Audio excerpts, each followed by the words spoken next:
नमस्कार दोस्तों। आज मैं आपके लिए फिर एक पेपर लेकर आया हूँ 2018 सेकंड ग्रेड एसएसटी संस्कृत शिक्षा विभाग का एक महत्वपूर्ण पेपर, जिसके अंदर समाजशास्त्र में किस प्रकार के प्रश्न पूछे गए थे, उनका क्या स्तर था, उनको देखने की कोशिश करते हैं। तो चलो स्टार्ट करते हैं एक नया paper. Question first, max weber के अनुसार समाजशास्त्र सामाजिक व्याख्यात्मक बोध है। एक फिल इन द ब्लैंक्स दे रखा है, किससे संबंधित? मैक्स वेबर से संबंधित। अगर आपने मेरी पहली क्लास ली हो, इससे पहले के पेपर का आपने उनका सॉल्यूशन देखा हो, तो मैंने कहा था मैक्स वेबर जो है, मैक्स वेबर का एक तो याद रखिएगा, मैक्स वेबर का संबंध कहाँ से है? जर्मनी से। दूसरा मैंने कहा था मैक्स वेबर के द्वारा कुछ शब्दावलियों का प्रयोग किया गया, जैसे मैं आपको बता चुका था शक्ति, सत्ता, नौकरशाही, सामाजिक क्रिया,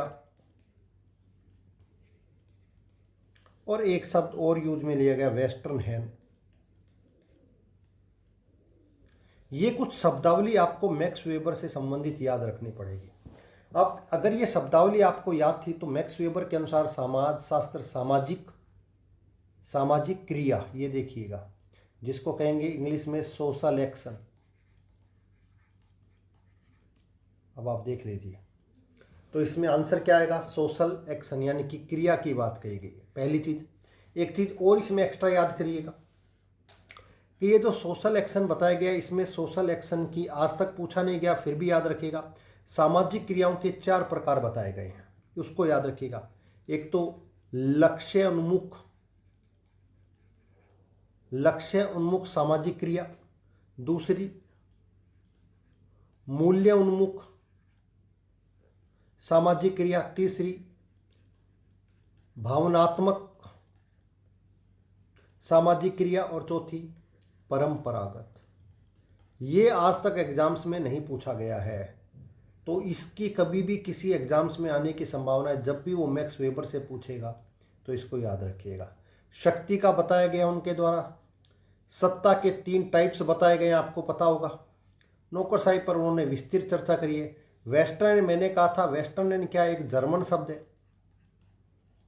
बौद्ध पद्धति या बौद्धिक पद्धति से संबंधित है, जिसमें किसी भी घटना को आप बड़े ही बौद्धिक रूप से क्या करें, विचार करें, उसका अध्ययन करें, उसे ही वेस्टर्न हैंड के नाम से जाना जाता है। तो इसका जवाब क्या होगा?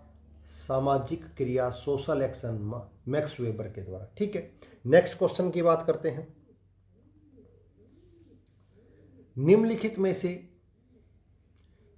किस समाज का उल्लेख हर्बर्ट स्पेंसर ने किया गया है? टॉपिक है आपके एग्जाम्स के अंदर समाज, सोसाइटी। आपको कई बार बता चुका हूं, और बहुत सारे लोगों ने इसका अलग अलग वर्गीकरण किया है। आपसे पूछा गया हर्बर्ट स्पेंसर के बारे में, जिन्होंने उद्विकासीय सिद्धांत दिया गया था। तो ध्यान रखिएगा, हर्बर्ट स्पेंसर ने 4 प्रकार के समाजों की जानकारी दी। पहला है सरल समाज, दूसरा मिश्रित समाज, तीसरा दोहरा मिश्रित समाज, और फोर्थ तिहरा मिश्रित समाज। अब आप आंसर निकाल सकते हो। अगर आपको चारों पता थे तो इसका मतलब जटिल समाज की जानकारी किसने नहीं दी? हर्बर्ट स्पेंसर के द्वारा नी गई। उनके द्वारा 4 समाज ये बताए गए। इसके अलावा भी इन्होंने एक और वर्गीकरण किया है, और उसमें समाज के 3 टाइप्स बताए गए, उनको भी थोड़ा सा याद रखिएगा। एक आदिम समाज, जो सबसे प्राचीन समाज माना जाता है। उसके बाद जंगली समाज, जब मनुष्य जंगलों में रहता था, और उसके समाज जब उसने उद्योग लगाने शुरू कर दिए तो औद्योगिक समाज, इंडस्ट्रियल सोसाइटी। ये 3 टाइप्स और उन्होंने अलग से वर्गीकरण किया है। तो इसका आंसर क्या होगा? जटिल समाज। नेक्स्ट क्वेश्चन की बात करते हैं। कौन सा समाजशास्त्रीय परिप्रेक्ष्य का स्वरूप नहीं है? जब हम पर्सपेक्टिव की बात करते तो मैंने आपको कहा था एक पर्सपेक्टिव का नाम है वैज्ञानिक। क्वेश्चन को समझिएगा, क्वेश्चन बार बार रिपीट होकर आ रहे हैं। और दूसरा है मानवीय। अब वैज्ञानिक परिप्रेक्ष्य के अंदर कई सारे उपागम यूज किए गए हैं। उनमें है संरचनात्मक उपागम, मार्क्सवादी उपागम, उद्विकासीय उपागम, प्रकार्यात्मक उपागम, ऐतिहासिक उपागम। इन सब उपागमों की बात की गई है वैज्ञानिक में। ठीक है, एक चीज ध्यान रखिएगा, मानवीय जो परिप्रेक्ष्य है उसमें भी कई सारे उपागम का प्रयोग किया गया। आपको पता होगा, मैं बता चुका हूं। एथनोमेथोडोलॉजी, ये उपागम का प्रयोग किया गया है। फिनोमोलॉजी का भी प्रयोग किया गया है, ये भी एक उपागम है। आमूल चूमूल परिवर्तनवादी, ये भी इसमें उपयोग किया गया है। अंतःक्रियावाद, ये भी उपागम का इसमें प्रयोग किया गया है। लेकिन कहीं पर भी किसका उपयोग नहीं है, औपचारिक और अनौपचारिक जैसे उपागम का कहीं पर भी कोई उल्लेख नहीं है। तो मार्क्सवादी उपयोग है, संरचनावादी उपयोग है, उद्विकासीय उपयोग है, औपचारिक परिप्रेक्ष्य का कहीं उपयोग नहीं किया गया। और ये तीनों किससे रिलेटेड है, ये तीनों कहीं ना कहीं वैज्ञानिक परिप्रेक्ष्य से रिलेटेड है। ठीक है, तो इसका आंसर होगा से। नेक्स्ट क्वेश्चन की बात करते हैं।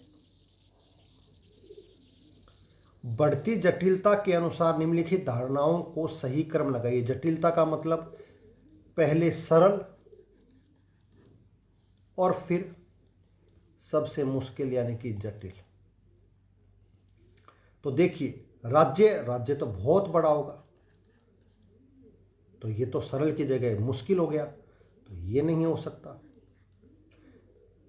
समुदाय की बात कर सकते हैं, क्योंकि समुदाय की पहली विशेषता मैंने आपको बताया था, निश्चित क्षेत्र में रहती है, निश्चित भूगोल। उसके बाद समुदाय, ये भी सही है। समुदाय से थोड़ा सा बड़ा होगा, उसके लिए इसके लिए कम्युनिटी शब्द होगा, इसके लिए यूनियन शब्द का प्रयोग है, तो यूनियन कम्युनिटी से बड़ा होगा। बिल्कुल। सोसाइटी, बिल्कुल सोसाइटी उससे भी बड़ी होगी, जैसे भारतीय समाज, तो भारतीय समाज और बड़ा हो गया। और उसके बाद राज्य, ये उससे भी बड़ा हो गया, सोसाइटी से भी बड़ा हो गया, स्टेट। तो समुदाय, संघ, समाज और राज्य, ये कहीं ना कहीं संभावना लगती है। नीचे वाले को देखते हैं, संघ, यूनियन, राज्य, ये तो अपोजिट हो गया कहीं ना कहीं, ये संभव नहीं है। सोसाइटी, फिर राज्य, संघ, समुदाय, नहीं साहब, स्टेट से बड़ा थोड़ी ना हो सकता सोसाइटी। तो इसका आंसर क्या होगा, समुदाय, संघ, समाज और राज्य। समुदाय आपको पता है निश्चित क्षेत्र होता है, बता चुका हूं मैं आपके बारे में कई बार। संघ इससे बड़ा होता है, शब्द यूज में लिया जाता है यूनियन। सोसाइटी इससे भी बड़ी होती है, भारतीय समाज। और राज्य की बात करें तो राज्य अपने आप में एक देश होता है। आपको पता है, अगर आपने पॉलिटिकल साइंस पढ़ी हो तो पॉलिटिकल साइंस में कंट्री जैसा कोई यूज ना होकर के उसके लिए एक स्टेट शब्द यूज में लिया जाता है। जैसे आप कहते हो ना, भारत कैसा है, union of state, that is Bharat. तो भारत राज्यों का संघ है। समझ में आ गई, इसको याद रखिएगा। भारत एक लोक कल्याणकारी राज्य है। भारत कैसा राज्य है, लोक कल्याणकारी राज्य के रूप में भारत को जाना जाता है। तो इसका आंसर क्या होगा, बे। नेक्स्ट क्वेश्चन की बात करते हैं। कौन सी एक प्राथमिक समूह की भौतिक दशा नहीं है। प्राथमिक समूह की तो दशा है, लेकिन उसमें कहा गया है कि भौतिक यानी कि एक तरीके से फिजिकल कहीं पर भी कोई दशा नहीं है। तो पहला है ऑप्शन शारीरिक समीपता। बिल्कुल, लोग आपस में बिल्कुल रिलेट होंगे फिजिकल रूप से, वो कहीं ना कहीं प्राथमिक समूह की भौतिक विशेषताओं में जुड़ेगा। लक्ष्यों की समानता, लक्ष्य तो कहीं ना कहीं आपको फिजिकल होंगे ही नहीं, भौतिक अवस्था में दिखाई ही नहीं देंगे। सीमित आकार बिल्कुल दिखाई देगा। संबंधों की लंबी अवधि 1 साल, 2 साल, 5 वर्ष, 25 वर्ष। सीमित आकार परिवार में प्राथमिक समूह में कितने सदस्य, 2, 3, 8, 10। तो कहीं ना कहीं ये भी फिजिकल है, ये फिजिकल नहीं है, लक्ष्य है। तो इसका आंसर क्या होगा, लक्ष्यों की समानता। नेक्स्ट क्वेश्चन की बात करते हैं। रॉबर्ट बियर स्ट्रीट के अनुसार निम्नलिखित में से कौन सा एक समाजशास्त्र की प्रकृति के विषय में सत्य नहीं है। मैं आपको कई बार बता चुका हूँ, बियर स्ट्रीट की एक पुस्तक है द सोशल ऑर्डर, आपको पता ही होगा। और इस सोशल ऑर्डर में इन्होंने समाजशास्त्र की प्रकृति बताई है, उसको याद रखिएगा कि क्या प्रकृति है। तो ध्यान रखिएगा, अगर आप ये याद करते हो तो ध्यान रखिएगा, एक तो उन्होंने कहा है कि समाजशास्त्र मूर्त नहीं है, ये याद रखिएगा। समाजशास्त्र विशेष नहीं है, विशेष विज्ञान नहीं है, ये भी ध्यान रखिएगा। किसी भी प्रकार का समाजशास्त्र प्राकृतिक विज्ञान नहीं है, व्यवहारिक विज्ञान नहीं है। ये तो कहा गया कि ये तो है ही नहीं, है क्या? समाजशास्त्र एक सामान्य विज्ञान है, प्राकृतिक विज्ञान ना होकर के एक प्रकार का सामाजिक विज्ञान है। मूर्त की जगह कैसा है? अमूर्त है। और संबंधों की क्या होगी? लंबी अवधि, बिल्कुल। तो कौन सी प्रकृति सत्य नहीं है? तो सिंपल सी बात है, यही आप पहली लाइन पढ़ लीजिए। बियर स्ट्रीट कह रहा है समाज कैसा है, समाजशास्त्र की प्रकृति कैसी है? अमूर्त प्रकृति है। और यहाँ पर मूर्त और अमूर्त दोनों ही दे रखे थे, तो आपको ध्यान रखा था दोनों एक साथ हो ही नहीं सकते, तो आंसर तो इनमें से निकलेगा। तो इसका आंसर क्या होगा? मूर्त विज्ञान। समाजशास्त्र मूर्त विज्ञान होकर समाजशास्त्र कैसा? अमूर्त विज्ञान है। नेक्स्ट क्वेश्चन की बात करते हैं। प्रत्येक सामाजिक परिस्थिति में एकल सहयोगी भूमिका नहीं अपितु भूमिकाओं की श्रृंखला होती है, उस अवधारणा को कहते हैं जिसमें कई सारी भूमिकाएं शामिल होती हैं। कई सारी भूमिकाएं क्या होगी? शामिल होगी। तो उसे क्या कहेंगे? भूमिका प्रतिमान, बहुल भूमिकाएं, परिस्थिति प्रतिमान, परिस्थिति क्रम। तो आपको ये चीज़ ध्यान रखनी है, आपके एग्जाम्स में बार बार पूछ लिया जाता है, इसको भी आपको याद रखना है कि इसमें क्या संभावनाएं नज़र आती हैं। तो इसमें देखिए, भूमिका की जो बात करी जा रही है, बहुल भूमिकाएं, एकल सहयोगी भूमिका अपितु भूमिकाओं की एक श्रृंखला। जब भूमिकाओं की एक श्रृंखला होगी तो कहीं ना कहीं पहली बात तो ये रखिए कि ये तो हो ही नहीं सकता। और बहुल भूमिकाओं जैसा कोई कॉन्सेप्ट नहीं है, क्योंकि इसमें कहा गया भूमिकाओं की एक श्रृंखला। श्रृंखला का मतलब होता है सीक्वेंस, क्रम। तो सीक्वेंस और क्रम को ही क्या कहा जाता है? प्रतिमान कहा जाता है। तो सिंपल सी बात है, भूमिका प्रतिमान। और आपको पता है कि ये भूमिका जैसी जानकारी किसके द्वारा दी गई? बहुत महत्वपूर्ण है आपके द्वारा, आपने पता होगा, मर्टन ने इनके बारे में कई सारी जानकारियां दी है। नेक्स्ट क्वेश्चन की बात करते हैं, तो इसका आंसर ए होगा। वे समूह जो घनिष्ठ के अभाव के आधार पर अनुभव को प्रदान करते हैं क्या कहलाते हैं? घनिष्ठता का अभाव। अब समूह की बात करी गई है, तो आपको पता है मुख्य रूप से दो प्रकार के समूह, एक प्राथमिक समूह और एक अन्य समूह। इस अन्य समूह को कई बार आप क्या कहेंगे? द्वितीय समूह। कई जगह आपको मिलेगा अर्ध समूह, कई जगह मिलेगा आभासी समूह, कई जगह नया कॉन्सेप्ट मिलेगा संदर्भ समूह। अब उसने कहा घनिष्ठता के अभाव। घनिष्ठता का अभाव किस में दिखाई देगा? घनिष्ठता प्राथमिक जो समूह है, परिवार, पड़ोस, रिश्तेदारी, खेल समूह, ये सब प्राथमिक समूह के। तो इन सब में तो क्या होगा? रिलेशनशिप कैसा होगा? क्लोज होगा, घनिष्ठ होगा कहीं ना कहीं। तो प्राथमिक समूह तो इसकी विशेषता हो नहीं सकती। तृतीय समूह, संदर्भ समूह से इसका कोई लेना देना है नहीं। तृतीय समूह की कोई ऐसी परिभाषा कहीं पर भी नहीं दी गई कि इसे तृतीय समूह माना गया। उभय समूह मान सकते हैं, अर्ध समूह मान सकते हैं, लेकिन तृतीय समूह का कहीं कोई कॉन्सेप्ट दिखाई नहीं देता है। या तो प्राथमिक समूह का, या द्वितीय समूह का, या संदर्भ समूह का। तो प्राथमिक समूह में घनिष्ठता दिखाई जाती है। इसका अपोजिट, इसका मतलब जो द्वितीय समूह होते हैं, यानी कि ऐसे समूह जो प्राथमिक समूह नहीं होते उन्हें द्वितीय समूह कहा जाता है, और जिनमें कहीं ना कहीं घनिष्ठता का अभाव दिखाई आपको देगा। द्वितीय समूह, आपको पता है कि द्वितीय समूह की अवधारणा किसके द्वारा दी गई? एक व्यक्ति का नाम है डेविस और साथ में होम्स, इन दोनों के द्वारा द्वितीय समूह की अवधारणा दी गई। पहली चीज़ तो ये याद रखनी है। दूसरी बात करें कि हम द्वितीय समूह के अंदर, तो मैंने आपको कहा था कि मैं की भावना होती है, स्वार्थ बड़ा होता है। मैं की भावना कहीं ना कहीं स्वार्थ बड़ा होता है। संबंध जो होते हैं, एक चीज तो ध्यान रखिएगा, ये संबंध अस्थायी होते हैं। संबंध साधन के रूप में होते हैं, साध्य नहीं माना जाता, इसको ध्यान रखिएगा। और किस प्रकार के संबंध होते हैं? औपचारिक संबंध होंगे। जब औपचारिक संबंध आपको दिखाई देंगे तो कहीं ना कहीं उनमें घनिष्ठता का क्या दिखाई देगा? अभाव आपको दिखाई देगा। तो इसका आंसर क्या होगा? द्वितीय समूह, ये याद रखिएगा। नेक्स्ट क्वेश्चन की बात करते हैं। 9वां क्वेश्चन। अब एक बुक के बारे में आ गया। आपको पता है आपके एग्जाम्स में 2 से 3 क्वेश्चन हमेशा किसके आते हैं? अब पहले तो एक ही क्वेश्चन आता था, लेकिन धीरे धीरे आपके एग्जाम्स के अंदर 2 से 3 क्वेश्चंस बुक के आने लगे। तो इनहिलेशन ऑफ कास्ट के लेखक का नाम बताइए। एक पुस्तक है, आपको सीधा फैक्चुअल इसको याद करना पड़ेगा, इसमें से पूछा जाता है। तो इस पुस्तक के लेखक क्या है? B.R. अम्बेडकर। पहली चीज़ तो ये याद रखें। अब अम्बेडकर के बारे में 1-2 चीज़ें और याद रख लें। क्यों? क्योंकि अम्बेडकर आपके सेकंड ग्रेड के फर्स्ट पेपर का टॉपिक भी है, अम्बेडकर की भूमिका। तो अम्बेडकर के बारे में ध्यान रखिएगा, अम्बेडकर ने क्या बोला है, क्या माना गया है अम्बेडकर के बारे में। तो अम्बेडकर के बारे में एक व्यक्ति है जिनका नाम है, ये याद रखिएगा, के.वी. राव। के.वी. राव ने कहा है कि अम्बेडकर भारतीय संविधान के जनक ना होकर जननी है। ये आपको याद रखिएगा, पहली चीज।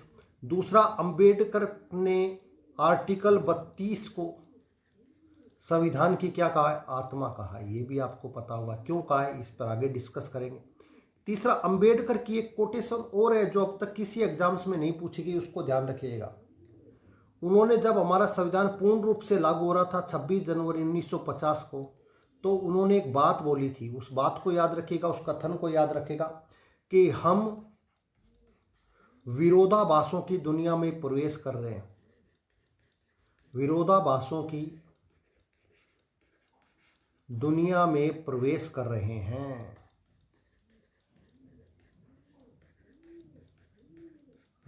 इसको याद रखिएगा। ये कोटेशन 26 जनवरी 1950 को किसके द्वारा दी गई? अम्बेडकर के द्वारा दी गई। आपके एग्जाम्स में बार बार पूछा जाता है। और अम्बेडकर की कई किताबें हैं, आपको पता है। शूद्र कौन थे, ये पुस्तक इनके द्वारा लिखी गई। मूक नायक इनके द्वारा लिखी गई। प्रबुद्ध भारत, ये इनके द्वारा लिखी गई। बहुत सारी किताबें इनके द्वारा लिखी गई। एक बहुत ही जबरदस्त पर्सनैलिटी के रूप में जाना जाता है अम्बेडकर को। घुरिये की बात करें तो घुरिये ने भी आपको पता है कि अपनी कास्ट को लेकर किताबें लिखी है कहीं ना कहीं।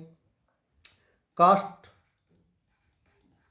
क्लास इन इंडिया, ये पुस्तक किसके द्वारा लिखी गई? घुरिये के द्वारा लिखी गई। हंटन ने, मैंने कहा था, एक जाति का सिद्धांत दिया गया था, जिस सिद्धांत का नाम ही क्या था? माना सिद्धांत या एकीकृत सिद्धांत के द्वारा जिसको जाना जाता है। कहीं ना कहीं पूछा जा सकता है, आपके एग्जाम्स में आने की कहीं ना कहीं इसकी संभावना नज़र आती है। और इनके बारे में इन्होंने भी एक पुस्तक लिखी है, ध्यान रखिएगा, caste in modern India and the other essays. ये पुस्तक भी श्रीनिवास के द्वारा लिखी गई है। क्लासों में कहीं ना कहीं एग्जाम्स में क्वेश्चन पूछा जाता है। नेक्स्ट क्वेश्चन की बात करते हैं। सामाजिक परिवर्तन के चक्रीय सिद्धांत को समाजशास्त्रियों ने समय समय पर प्रस्तुत किया है। समाजशास्त्री साहित्य क्रम में प्रस्तुत होने का क्रम पूछा गया है। मैंने आपको सामाजिक परिवर्तन का एक सिद्धांत बताया था, चक्रीय सिद्धांत। चक्रीय सिद्धांत क्या कहता है? कोई भी व्यवस्था वापस पुनः लौट कर आती है। परिवर्तन जैसे फैशन दोबारा पुनः लौट कर चला आता है, चक्रीय व्यवस्था। और मैंने आप में इसमें नाम बताया था, एक ट्रिक दी थी, स्टेप्स। ये 4 व्यक्ति कहीं ना कहीं जुड़े हुए हैं किससे? चक्रीय सिद्धांत से। अब यहां पर इन्होंने इनका क्रम पूछ लिया है, तो क्रम में याद रखिएगा, सबसे पहले देने वाले थे स्प्रेंगर, स्प्रेंगर के बाद देने वाले थे सोरोकिन, और सोरोकिन के बाद देने वाले व्यक्ति का नाम था टायनबी। ये याद रखिएगा। तो इसका आंसर ये होगा। बाकी इनके बारे में मैं आपको बहुत सारी चीज़ें बता चुका हूँ। फिर भी याद रखनी है तो याद रखिएगा, स्प्रेंगर की एक पुस्तक है डिक्लाइन ऑफ वेस्ट। ये बहुत ही महत्वपूर्ण पुस्तक है। इसमें इन्होंने 8 सभ्यताओं की चर्चा करी है, इसको याद रखिएगा। सोरोकिन के बारे में मैंने आपको कहा था, इन्होंने तरंग सिद्धांत दिया, इन्होंने गतिशीलता का सिद्धांत दिया, इन्होंने घड़ी और पेंडुलम जैसा सिद्धांत दिया। सांस्कृतिक गतिशीलता ही चक्रीय परिवर्तन का कारण है, ये सोरोकिन के द्वारा। टायनबी की बात करें तो टायनबी की पुस्तक भी आपको पता है, द स्टडी ऑफ हिस्ट्री। बता चुका हूँ कई बार, इस पुस्तक के बारे में बता चुका हूँ, इसको आपको याद रखना है। और इसके अंदर इन्होंने 21 सभ्यताओं की चर्चा करी थी, ये भी याद रखना है आपको, ये कई बार पूछा जाता है। और इनका एक सिद्धांत था इसी के अंदर, चुनौती और प्रत्युत्तर का सिद्धांत, ये भी याद रखिएगा। ये इसमें से एक क्वेश्चन इस टॉपिक से बार बार इन चारों में से पूछा ही पूछा जाता है, इसको याद रखिएगा हमेशा। नेक्स्ट क्वेश्चन की बात करते हैं। समान आय जो अन्य तरीकों से जैसे आयु, व्यवसाय और शिक्षा में समान है, ऐसे लोगों को समासशास्त्रीय शब्दावली में क्या कहा जाएगा? जिनकी आय समान हो, जिनकी लगभग आयु समान हो, जिनका व्यवसाय समान हो, जिनकी शिक्षा समान हो, ऐसे लोग किस में जुड़ेंगे? एक क्वेश्चन एक आधा मैंने आपको कहा था जनरली क्वेश्चन पूछा जाता है, अगर थोड़ा सा आप दिमाग लगाएं। सामाजिक श्रेणियों में ये चीज़ आ ही नहीं सकती। अर्ध समूह जैसा इससे किसी प्रकार का कोई संबंध नहीं है। द्वितीय समूह जैसा कोई संबंध आपको दिखाई नहीं होता। क्यों? क्योंकि द्वितीय समूह में भी मैंने आपको बताया था, अभी बताया था आपको, मैं की भावना, अर्जित भावना, संबंध साधन के रूप में माने जाते हैं, साध्य नहीं होते हैं, ऐच्छिक अर्जित की जा सकती है। ठीक है, ये ध्यान रखिएगा। व्यक्तिगत संबंध होते हैं, औपचारिक संबंध दिखाई देते हैं। तो कहीं ना कहीं ये आपको आयु, व्यवसायिक शिक्षा, ये सब जब आपको दिखाई दे तो कहीं ना कहीं किसी न किसी एक वर्ग की बात कर रहे हैं, किसी न किसी एक क्लास की बात कर रहे हैं। तो इसका संबंध कहीं ना कहीं सामाजिक वर्ग से माना जाएगा। तो इसका आंसर क्या होगा? सामाजिक वर्ग, सोशल क्लास एंड कास्ट आपके टॉपिक है, तो ध्यान रखिएगा सामाजिक वर्ग से संबंधित ये चीज़ें देखने को मिलती हैं। नेक्स्ट क्वेश्चन की बात करते हैं। एक व्यवहार जो निजी लाभ हेतु सर्वाधिक पदानुषंग के उपयोग के कानून के उल्लंघन के रूप में अभिव्यक्त करता है। मैंने आपको कहा था 2 से 3 क्वेश्चन जिनके लिए बुक्स की आवश्यकता नहीं है, आप अपनी IQ से भी उसको सही कर सकते हो।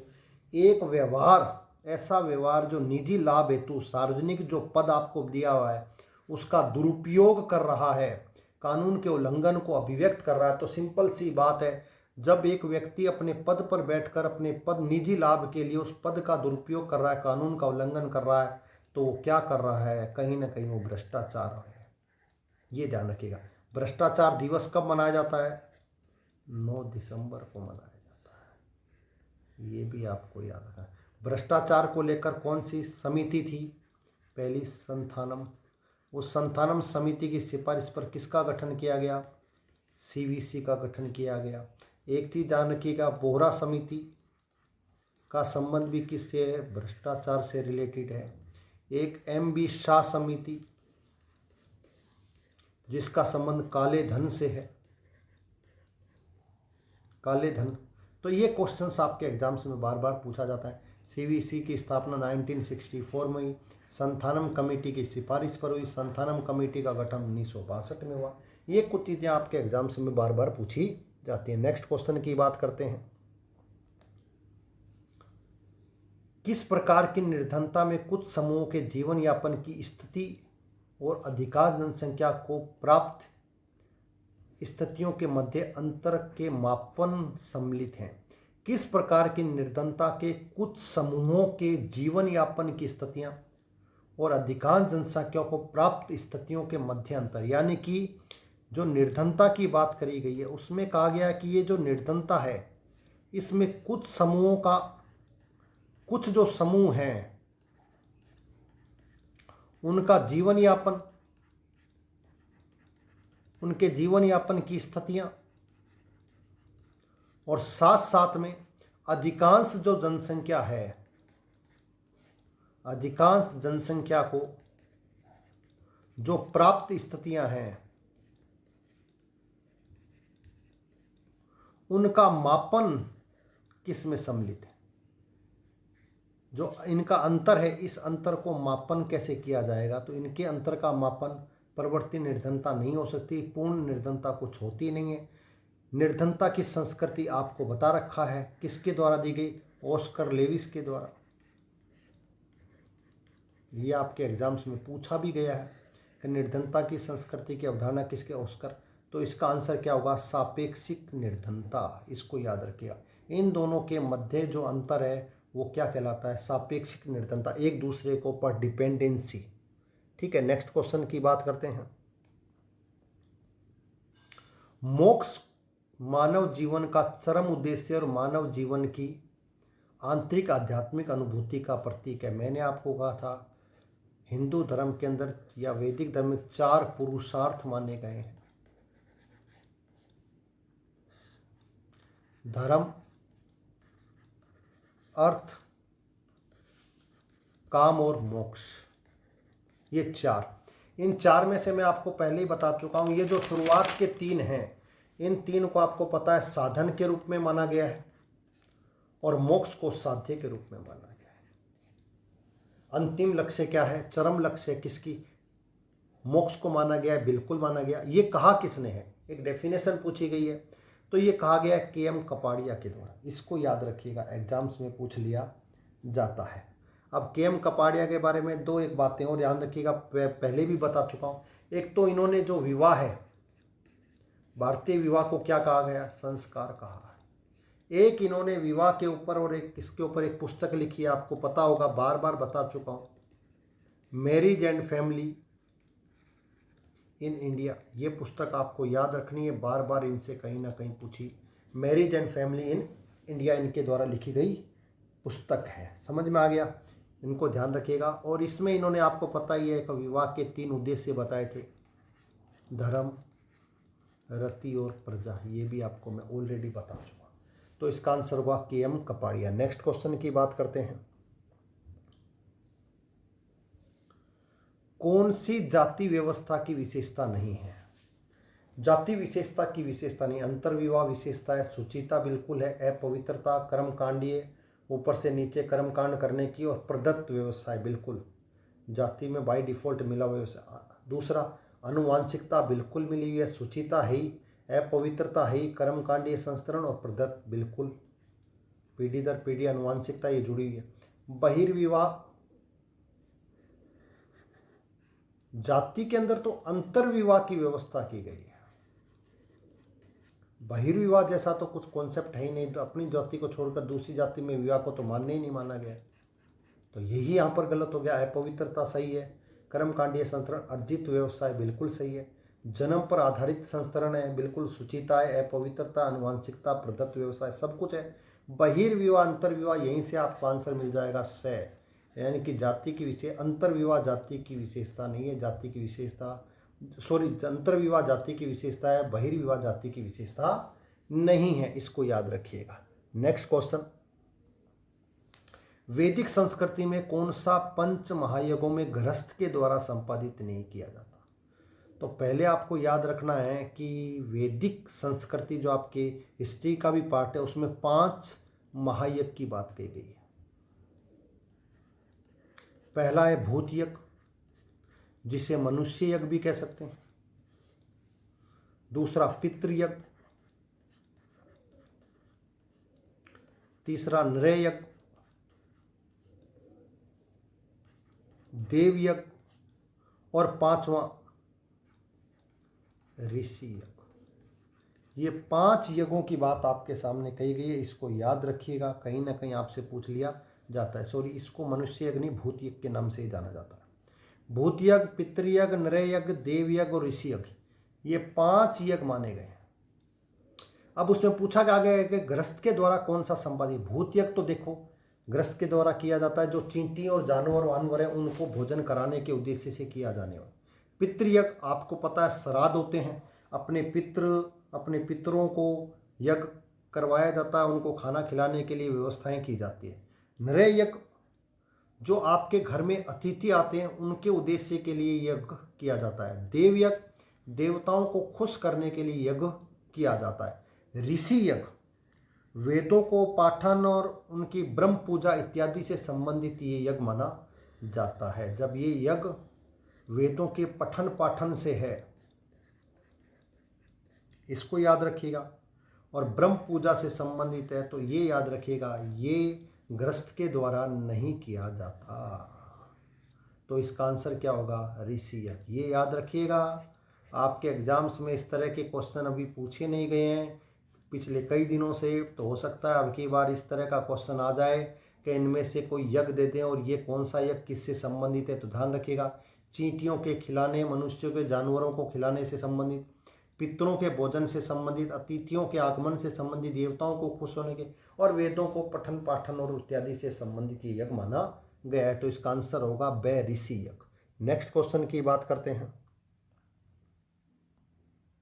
निम्न में से कौन सी एक वर्ग की विशेषता नहीं है? वर्ग, क्लास, आपको पता ही है धीरे धीरे कास्ट टूट रही है और क्लास का निर्माण ज्यादा हो रहा है। क्लास, तो क्लास सिंपल सी बात है, अर्जित, बिल्कुल अर्जित की जा सकती है। मैं किसी भी वर्ग में शामिल हो सकता हूँ। जब किसी भी वर्ग में शामिल हो सकता हूँ, कभी भी हो सकता हूँ, तो बिल्कुल निश्चित बात है खुली है। तीसरी, वर्ग की चेतना, बिल्कुल मुझे वर्ग की जानकारी है, वर्ग के प्रति मैं कहीं ना कहीं अवेयर हूँ, वर्ग चेतना मेरे अंदर है कहीं ना कहीं। प्रदत्त परिस्थिति, वर्ग का संबंध प्रदत्त से नहीं है। प्रदत्त की जब बात आती है तो प्रदत्त रूप से हमको क्या मिलती है? जाति मिलती है, ना कि वर्ग मिलता है। तो इसका आंसर क्या होगा? प्रदत्त परिस्थिति। ये उदाहरण जाति का है, वर्ग का नहीं है। नेक्स्ट और लास्ट क्वेश्चन आज का, निम्न में से कौन सा सिद्धांत परिवार की उत्पत्ति से संबंधित नहीं है? परिवार की उत्पत्ति से संबंधित नहीं है। इसके ऑप्शन थोड़े से आपके कहीं ना कहीं मिसप्रिंट हो गए। इसके ऑप्शन देखिए, परिवार की उत्पत्ति के कई सिद्धांत हैं, जिसमें एक सिद्धांत का नाम उद्विकासीय सिद्धांत, ये याद रखिएगा। एक सिद्धांत का नाम है यौन साम्यवाद का सिद्धांत, ये भी याद रखिएगा, आपके एग्जाम्स में पूछ लिया जाता है। एक सिद्धांत का नाम है मात्र सत्तात्मक सिद्धांत, इसको याद रखिएगा। और एक सिद्धांत है शास्त्रीय सिद्धांत। ये कुछ परिवार से संबंधित कहीं ना कहीं आपसे पूछे जा सकते हैं। जब भी उद्विकासीय सिद्धांत की बात आए तो इसको देने वाले का नाम है बेकोफन, ये याद रखिएगा। इसके प्रतिपादक किसको माना जाता है? बेकोफन को माना जाता है। यौन साम्यवाद की बात आएगी तो इसका ये अवधारणा किसके द्वारा दी गई? ये कॉन्सेप्ट किसके द्वारा दिया गया? मॉर्गन के द्वारा दिया गया। मात्र सत्तात्मक सिद्धांत की जब भी बात आ गई है तो ध्यान रखिएगा, ये सिद्धांत देने वाला ब्रीफोल्ट माना जाता है। ब्रीफोल्ट के द्वारा मात्र सत्तात्मक परिवार का सिद्धांत दिया गया। शास्त्रीय सिद्धांत की बात करें तो प्लेटो, अरस्तु, हेनरी मैन जैसे समाजशास्त्रियों ने शास्त्रीय सिद्धांत दिया। तो ये चार महत्वपूर्ण सिद्धांत आप ज़्यादा याद रखें। शास्त्रीय सिद्धांत, मात्र सत्तात्मक सिद्धांत, यौन साम्यवाद का सिद्धांत, उद्विकासीय सिद्धांत। बेकोफन, मॉर्गन, ब्रीफोल्ट, प्लेटो, अरस्तु, इसको याद रखिएगा। और ये मात्र सत्तात्मक जो दिया था ब्रीफोल्ट ने, इसकी एक महत्वपूर्ण पुस्तक है, कई बार एग्जाम में पूछी गई है, द मदर, ये एक पुस्तक पूछी गई थी, इसको याद रखिएगा। एक कई बार इसके बारे में पूछ लेता है, यौन साम्यवाद जो मॉर्गन ने दिया था, कि मॉर्गन के द्वारा कौन सी पुस्तक लिखी गई, तो याद रखिएगा द एंशिएंट सोसाइटी, ये याद रखिएगा। तो ये कुछ सिद्धांत थे परिवार से संबंधित, इसमें कुछ मिसप्रिंट हो गई थी, इसमें ऑप्शन थे, लेकिन ये ऑप्शन कहीं ना कहीं यही देखने को आपको मिलेंगे। तो आज का ये पेपर कैसा लगा आपको, इसका सॉल्यूशन कैसा लगा? अगर आपको ये क्लास वास्तव में अच्छी लगी है तो प्लीज़ इस चैनल को सब्सक्राइब करें और इस वीडियो को लाइक और शेयर करें, जिससे मैं और भी अन्य विषयों के आपके लिए महत्वपूर्ण टॉपिक्स ला सकूँ, उनके पेपर ला सकूँ, उनका सॉल्यूशन कर सकूँ। आज की क्लास के लिए बहुत बहुत धन्यवाद। Thank you.